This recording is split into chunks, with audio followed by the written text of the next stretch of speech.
That's right! Welcome to the side of the ring because it's time for Ringside. Got a bunch of news lined up for you, ladies and gentlemen, so without further ado, we're just gonna jump. As far as our schedule with WWE is concerned, the Wrestling Observer newsletter says, quote, the belief as of right now is that Wrestlemania 40 won't be his only match in 2024, and there's definitely a push to get him to work at least one Saudi Arabia event this year. Speaking of Saudi, Wrestling Observer newsletter says WWE's next PLE there will take place on Saturday, May 25th, the day before AEW's Double or Nothing 2024 pay-per-view. So, I mean, he's gotta be doing Roman, right? He's gotta be facing Roman at the next Saudi show. And I looked it up. Last year's event that was closest to the current date is Night of Champions, and then right before that is Backlash. And that's pretty much what I've been ping-ponging back and forth. Unless they reveal like a new pay-per-view, unless they say that this is a new specific pay-per-view just for The Rock to be a part of or something, I don't 100% know. But 9 times out of 10, I think it's going to be Night of Champions, and I think that's where they're going to do Rock and Roman. I don't know if it'll be the main event. I have no idea where it's going to be placed on the card. I don't even think there is going to be a championship main event on the card. I think it's just going to be Rock, Roman, and everyone's just going to lose their minds and their eyeballs. They're just going to like shoot out of their heads as soon as it happens. I really don't see anything else other than that happening. Now, they did say they were going to try and get him in one more match in 2024. So, does that mean that he's potentially going to have some type of match in some capacity next year? Who's to say? But as of right now, one thing that I can confidently say is likely going to happen is Rock Roman at Night of Champions. Now I don't know, but my strongest bet, Night of Champions. Next, according to WrestleVotes, there's a chance WWE will bring back the Rock concert segment for next week's SmackDown in Memphis. The idea has been, quote, brewing for weeks. Now, in fairness, I'm not really expecting anything crazy from this. I'm expecting The Rock to come out, basically to get a pop, which works, right? So, I feel like Rock single-handedly could build to the match. He doesn't really need any input from anybody else. I wonder if that is what's going to happen, though. You know, it's the question. If Cody or Seth are gonna like run in and hit him over the head with a guitar or something like that, or you know what I mean? Like, because normally he's out there by himself. So like, is the Bloodline just gonna be like standing next to him awkwardly or something? You know? So like, I hope that's not gonna be. And this is the thing. This is what I'm thinking. Like, I wonder if something is gonna happen because I wonder if this is gonna be because you know last SmackDown they had that whole the whole ordeal where Roman comes out and then The Rock follows behind him, and then apparently Cody and Seth were like separated, even though that's why they were there the whole time, and then they snuck like into the arena, I guess. Nick didn't do anything about it, and then not like Cody smacked him, so like I wonder if something like that is going to happen during the concert. That's what I'm saying. Maybe he'll get interrupted. I don't know if the Bloodline's going to be around in some capacity, so I don't really know. Hopefully, if it's the main event, that is what happens, because, you know, I'd rather it not just be Rock.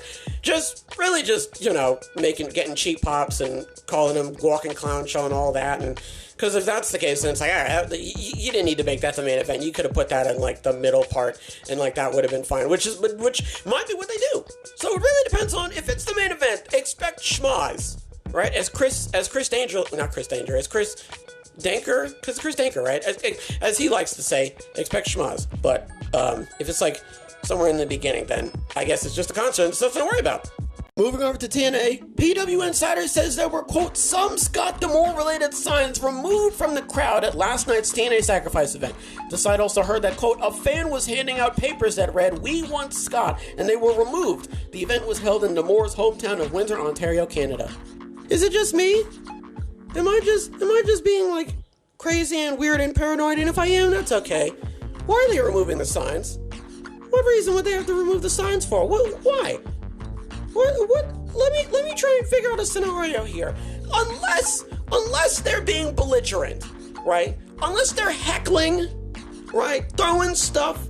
They've got obscenities on the signs. They've got offensive symbols on the signs and what have you.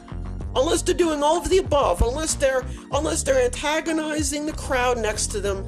they're throwing food, they're spilling things, unless they're being 100% unruly, right? I personally do not see a reason why the signs needed to be taken. You wouldn't want us talking about it because you wouldn't want it to be brought up in conversation, because then it would cause people to look into it and potentially find something out that you don't want them to find out. That's what that makes me think of. Because you don't just take signs. You don't just randomly take signs for no reason. You gotta have a purpose for it. There has to be a reason for why you're taking the sign. No, you can't bring that sign in here. It's got undimensionables tacked on. You can't be doing that. So I don't get it. And it's his hometown. So of course they're gonna say something about him. It's almost to be expected. So if I bought in a sign that said "We love Scott," and I could have been talking about, Scott Hall, I would have gotten in trouble. Interesting. Perhaps I'm reading listen. Come with me. Follow me. Maybe I'm reading a bit too much into this. Maybe I'm reading between the lines, and maybe I'm taking something somewhere that it doesn't need to be, right? Maybe I'm stretching something out that doesn't need to be stretched out, and I completely understand that. And if that does end up being the case, then I apologize. I'll pump the brakes. I'll step back, and I won't mention it anymore, right? But I don't like this. Me personally, it's giving me this heebie-jeebie in the back of my head. Makes me feel like they got rid of him. People know, huh? People know that something's fishy here. They can sense it. And this is kind of it's not boding well. At least for me, not boding well. Finally, F4W Online's Dave Meltzer mentioned that Mike Santana wasn't happy in AEW for a long time before his recent exit from the promotion. Quote, he was wanting a singles push and it wasn't materializing, so he just wanted out. This makes me think that since this happened so recently with Santana, like this happened within the last week and a half, right? Because this happened so recently, I'm a little bit worried that Santana isn't the only one who could plausibly have issues like this. Guys like Wardlow or John Moxley, you know what I mean? Guys who are part of a faction right now that could potentially come up to Tony and be like, you know what? I've been with these guys long enough. What if I broke away and started doing my own thing? And I'm worried that Tony's...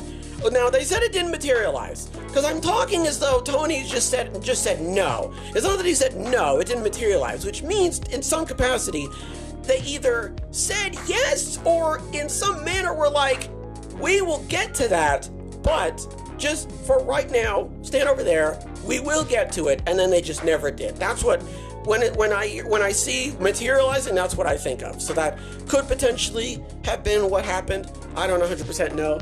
They said it's been going on for a while, right? He didn't just wake up within the last week and was like, actually, I hate this. Apparently this has been going on for a while now, which worries me still, about Okada or Wardlow or anyone like that, where they could potentially be going through the same thing right now, and I could be reading too much into this as well. And if I am, that's fine. But I'm just telling you what I think. It's what it just makes me think of, that you got all these guys who, want to branch off and do something different with their character.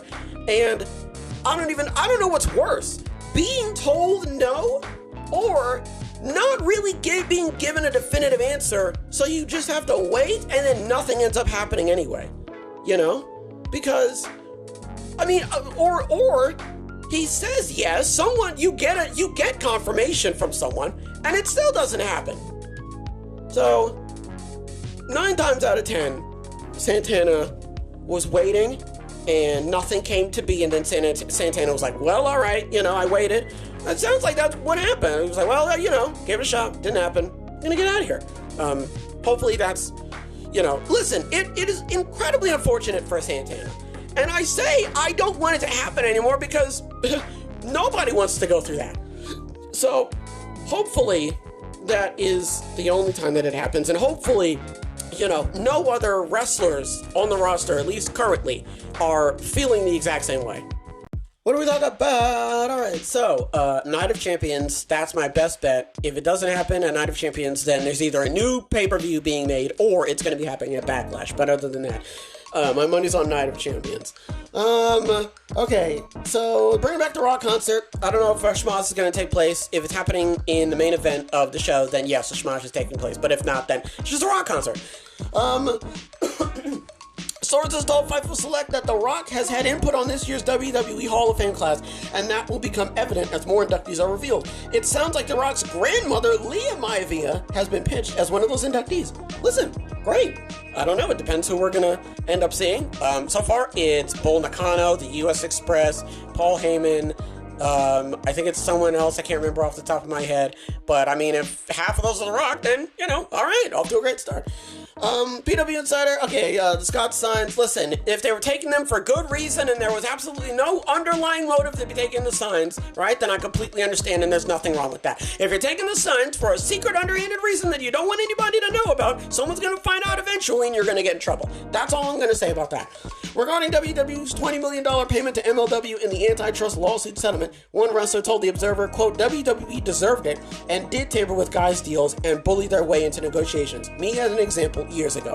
But we don't have to worry about that anymore because the McMahon regime is done and it wouldn't make sense for Nick Khan, right, and Triple H and all them to be banded together and be like, oh, how are we going to screw over another wrestling promotion? That doesn't make any sense. It's not going to bode well for them legally, and it's not really something that they want to be doing right now, seeing as their trajectory is, new TV deals and trying to get WrestleMania in order. So it just wouldn't make any sense.